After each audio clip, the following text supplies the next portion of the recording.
Hello and welcome back here to Every Rockie Ever, a podcast dedicated to going through the history of Colorado Rockies players here as part of the Rocky Mountain Rooftop Network. I'm your host, Skyler Timmins, joined always here by my brother, Dustin. And just a caveat, we're recording this right in the wake of the Avalanche losing Game 7 in the first round. So Dustin isn't as happy a camper as he usually is doing this. No, not at all. Yeah, tough time of it. But we're not here to talk about hockey. As always, we're here to run through our next Rocky. And we put this out on the poll on Twitter, and we had a couple of options. It was Seth Smith, the catching tandem of Kurt Manwaring and Jeff Reed, Jason Jennings, and then just an other option. And coming in after about 72 votes, winning out was Mr. Late Night himself, Seth Smith, kind of one of those cult hero Rockies during his time in purple.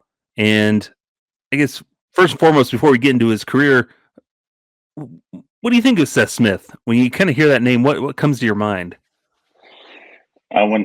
Exactly what his nickname is, Mr. Late Night, because how many times in his 5 years with the Rockies, it's the bottom of the ninth, it's late in the game, shooting in the seventh inning, and they bring in that pinch hitter, swinging lefty with that short, compact swing, and getting something to happen. So in all of the Rockies, clutch hitters in those from the seventh inning on, Seth Smith is one of those guys. Yeah, and it's all in the name. I think Drew Goodman coined that phrase, just calling him Mr. Late Night. And when we think of Seth Smith and the Rockies, I think that Loto Magic and Seth Smith kind of go hand in hand in that tandem. You can't talk about one without the other. And so Seth Smith won out our poll there on Twitter, and everybody, he's a fan favorite of folks, and it's always good to see. And so I'll hand it off to Dustin as always, kind of give us the rundown of old Gary Seth Smith. Well, he's a Mississippi boy from Jackson, Mississippi.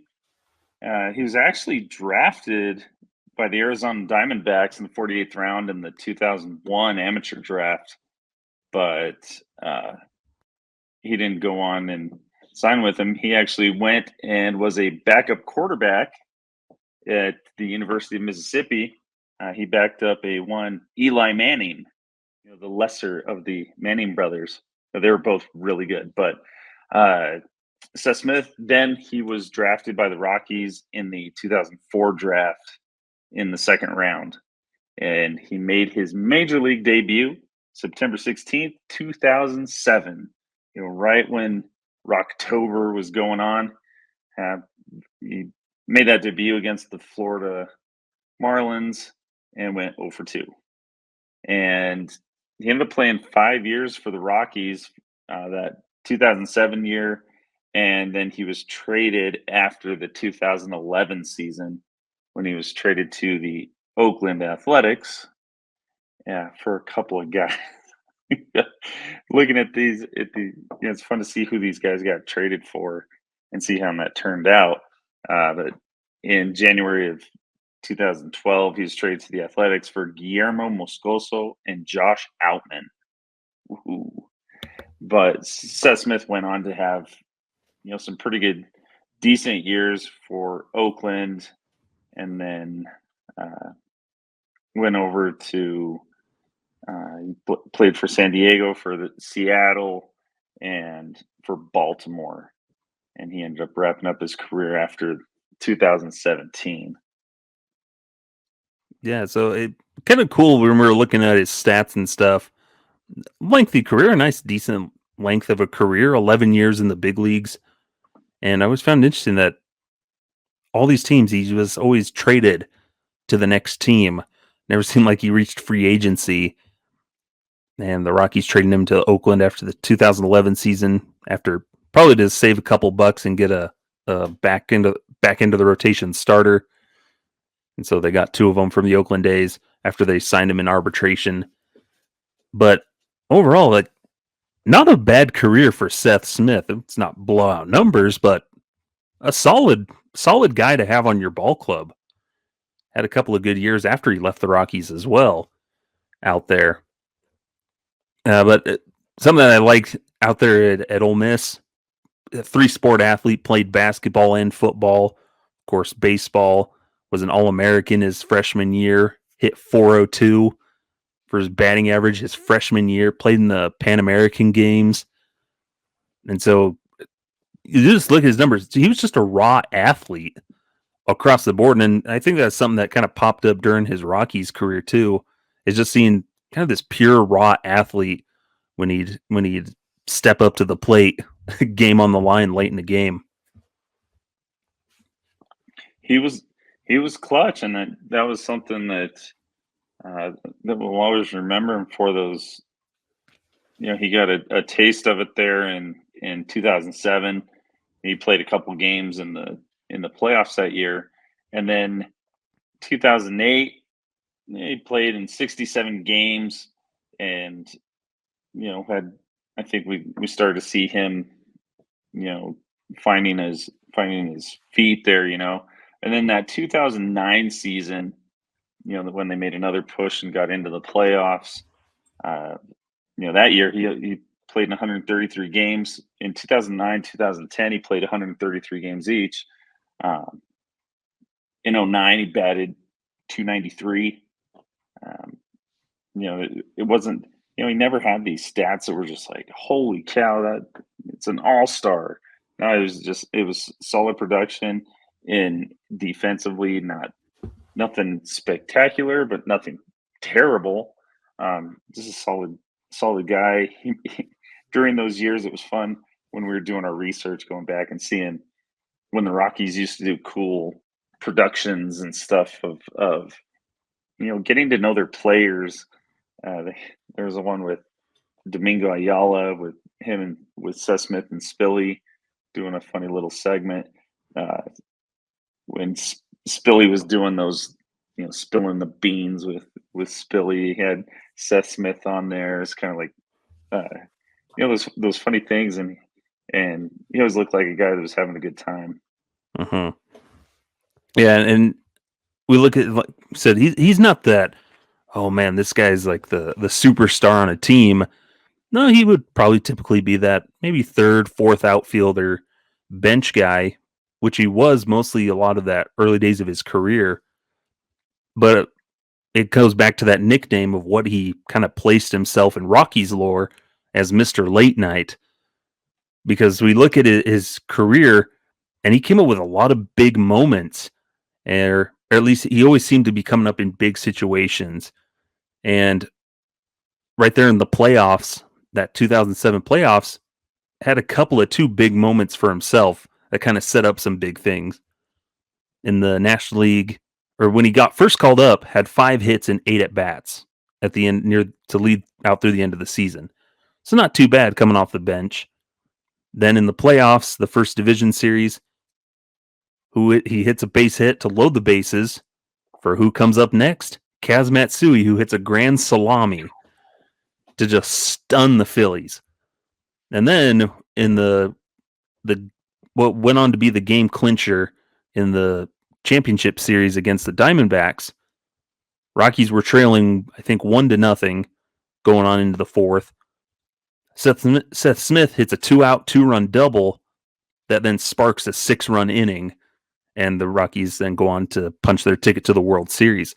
So early on in his career, he was already coming up with some key moments to extend an inning, pass the baton to the next guy. And that kind of became his groove and thing throughout the rest of his career. And I think it was that 2009 season, what he's best known for, probably his best season, his career year. That in 2010 were both really good years. But in 2009, this is a pretty cool stat. When I originally tweeted about Seth Smith on our account, his .472 batting average as a pinch hitter in 2009 is the second highest all time in a single season in MLB history, with a minimum of 30 at bats. which is pretty cool to think. Right there in the record books, there's Seth Smith is, his 2009 season, one of the best pinch hitter seasons in baseball history, which is pretty cool to see. Yeah, especially after these last few years that we've had with the Rockies, you think, man, the guy was just clutch, Mm-hmm. especially with those kind of stats, and you knew he was going to give you a competitive at bat every time, no matter what. Um, and like I said, I just remember, his demeanor at the plate, calm, collective, watching the pitch and getting that one. And I think as a pinch hitter, that's what they say. You're looking for that, that certain pitch to, unload. You've been hanging out all game. You got, amped up in the cage, and you're ready to go. And especially in that season, you knew he was going to do something. He was going to put the ball in play. And there was those few times when he'd have those, I always remember that short, compact swing where he hit that ball and it just jumped off of his bat. He Mm-hmm. wasn't the home run swinger like Cargo or the Jason Giambi type. He was, throwing those hands to the ball and boom, putting it in a gap, or seeing that, he'd get those hips pop through, and right above the scoreboard, the people were already waiting for a ball. Yeah. And that maybe came as a detriment sometime later in his later Rocky years when he became a little too pull happy. But when he was on, man, he was a threat. And like you said, Mr. Late Night. And the thing is, in his Rockies career, so this is just with his time with the Rockies, from innings 7 through 9, he had 20 home runs and 74 RBI in just those innings across his 5 seasons as a Rocky. And so that's why you can look at his advanced stats and like the clutch stats and his win probability added. They're pretty standard, middle of the road, slightly like under 1 or under 0. But when you can watch him in a game, you're like, man, this dude is clutch. He's always coming up in those big moments with a big hit. And in doing our research, I think the one that always kept popping up, or at least has a YouTube clip or a clip on MLB.com, is in 2010 when the Rockies had that huge comeback against the St. Louis Cardinals in the 9th inning. They were trailing, I believe, 9-3 in the bottom of the 9th at Coors Field, and they spark a rally. They're going. They eventually tie it at 9. When men on the corners, who's coming up to the plate? It's none other than Seth Smith himself, and just absolutely crushes one to right field to walk it off and win the game. Plenty of moments like that we couldn't even find, but you ask fans, that's what they remember. Moments like that. Yeah, and that's once again part of the reason why we're doing this, to remember a lot of the majority of these Every Rockies Ever players. There's not a whole lot, but it's all the nostalgia that's connected to these names, to these players. Uh, all of us as fans, we connect to certain things, and like we're saying, Mr. Late Night, we'll always remember Seth Smith. And yeah, he didn't hit a home run every single time, but those against the Cardinals to walk it off, those are ones that we're always going to remember. And when we think of Seth Smith, boom, that's what comes to our mind. Mm-hmm. And looking at his career stats with the Rockies, 275 average, a 348 on base, 485 slugging, had 51 home runs and 181 RBIs. And then you look into that, half of his home runs coming in the last 3 innings for the Rockies. Probably even close to half of his RBIs coming in that last third. And to do all that in the 5 seasons in Colorado, not necessarily always as a starter, a lot of time coming in as a pinch hitter, a late substitution for his bat. He was kind of the epitome of that bench bat that the Rockies have been missing over the years, of a guy who can come in and he's going to give you a competitive at bat late in the game, and pretty cool guy. And he was always remembered by the fans. And over there on Twitter, there's some of the fans that were sharing their thoughts on Seth Smith on the original post.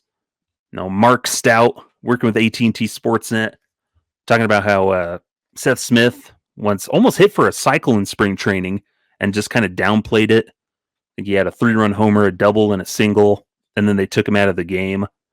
And they're like, "Oh man, you could have gotten a single." And kind of that humble. You can tell this is a guy from Mississippi, from the South, just kind of downplayed it humbly, like, it's spring training, what does it matter, type of thing. And so we always appreciate Mark Stout. And people are remembering him being the backup quarterback to Eli Manning. And so at one point, the Rockies had both backup quarterbacks to the Manning brothers here on the roster.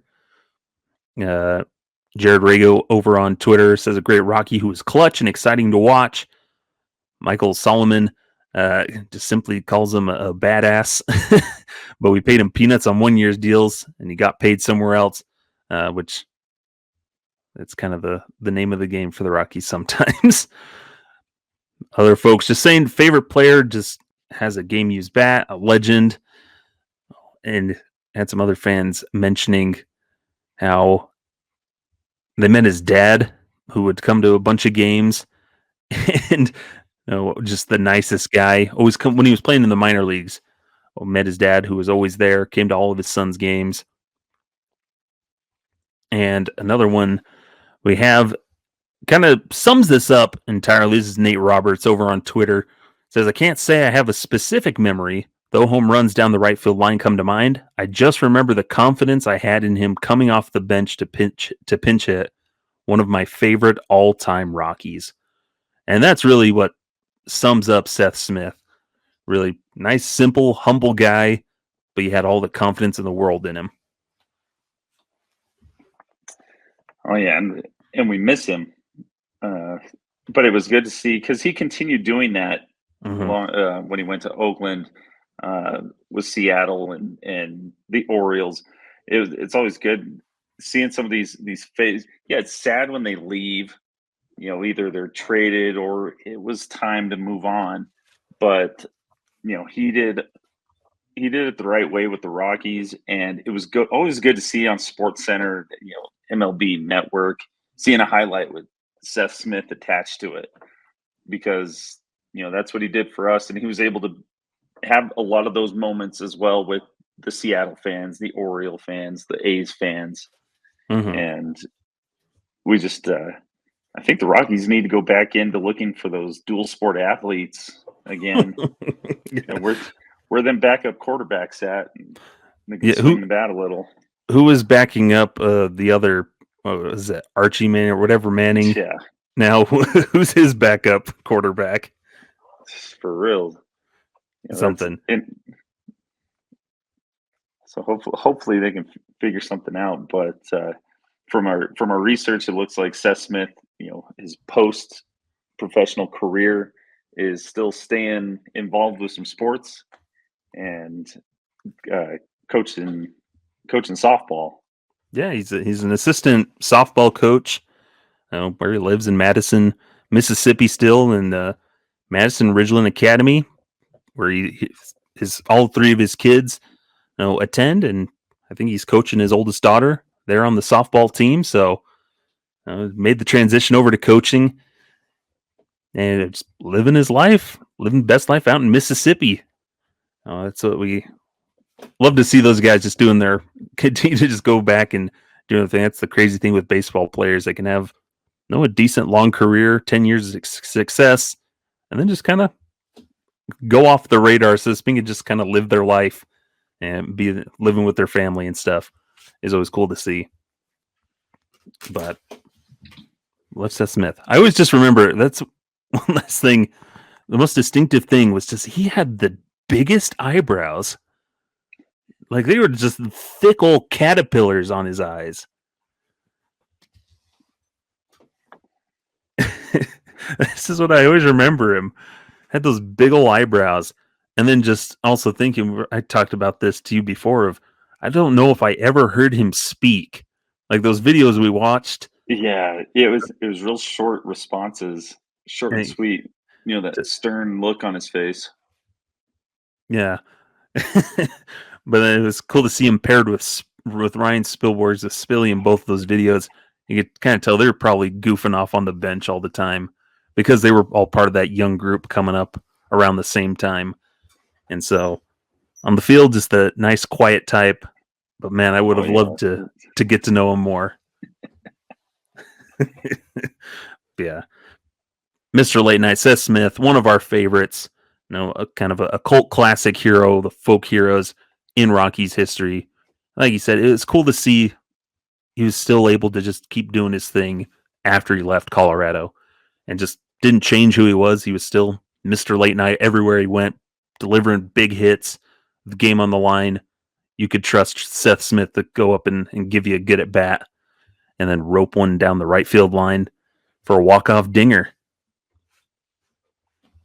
Good times. Yeah, and that was one of the last guys with a one of those great nicknames as well. Yeah. You know, those years, the Rocktober years, there were some good ones. There were some really good ones. And Seth Smith, he's the owner of one of them, Mr. Late Night. Mm-hmm. So, and we did reach out to him. So hopefully, if he does respond by the time you hear this, I'll have been able to either talk to him or have some response from him. We tried, but we'll try better to get some of those guys because it'd be awesome to talk to some of these folks and just get more of their thoughts because we can only do so much. But we appreciate everybody hanging out with us and continue to share their thoughts and supporting the podcast and interacting with us. It's good stuff. It's cool to see some of the excitement growing among folks and kind of their interactions and their feedback and just checking out the show and listening to Dustin. Well, it's fun too to try to create this community within the General Rockies community. These talking about getting your interaction out there, throwing a comment of one of those players you'd like to hear about.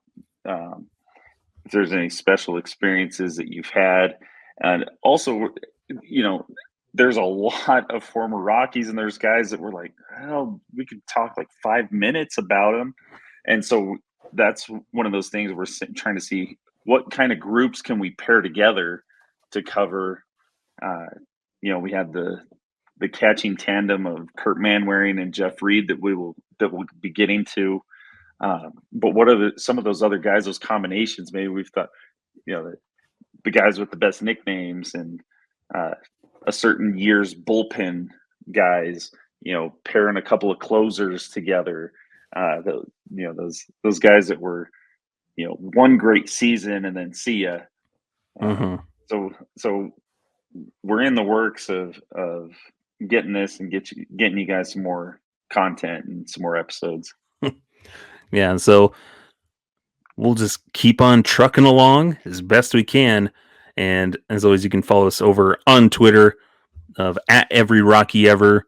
And you can always go through the whole history and see every former Rocky. I believe the most recent former Rocky is Jose Urena, and then some others. Some other moves will be made by the time you hear this.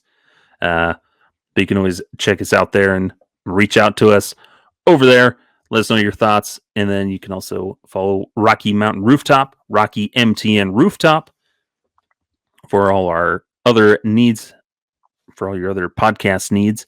Got our other shows affected by altitude, the Pebble Report podcast, which goes through the minor leagues for the previous month, running things down because the minors are a lot more exciting at the moment for Colorado Rockies fans. And then you can find me at sideline_crowd. I do all kinds of writing and make jokes over there on Twitter. And you can follow Dustin at Mr. T Spanish. He's not as active on there. Yeah, on the Twitters, not so much, but on the TikToks and the Instagrams, doing my Spanish teacher stuff and whatnot. Yeah, every once in a while you can find go hunt down his old videos of him cooking Spanish food or just different kinds of foods, cultural foods. Or kicking bottles into trash cans, doing classroom trick shots. Yeah, it's good stuff. Also, I'll throw this up there. There on that bottom, we also have for Rocky Mountain Rooftop, we do have a t-shirt at the moment. It's a classic Bud Blackism of That's Baseball, a silhouette. It's pretty good. You can find that at rocky-mountain-rooftop.myspreadshop.com. We'll have a link. We can put that in the description. You can also find it over on the Rocky Mountain Rooftop podcast feed or the Twitter feed. It's pretty good. You can get it on a mug, hoodie, sweater, t-shirt. It's good stuff. I think I have one at home. So, but I think that's going to do it here for this edition of Every Rockie Ever. Pretty short one, but not much more we can say about Mr. Late Night. Just like him, he's a pretty straight and forward dude. All about one thing, hitting dingers, late in games, being clutch. That's all you can ask for. So that'll do it. Thank you so much for joining us. Until next time, I'm Skyler, and that's Dustin, and this has been Every Rockie Ever. We'll see you next time. Adios. Farewell.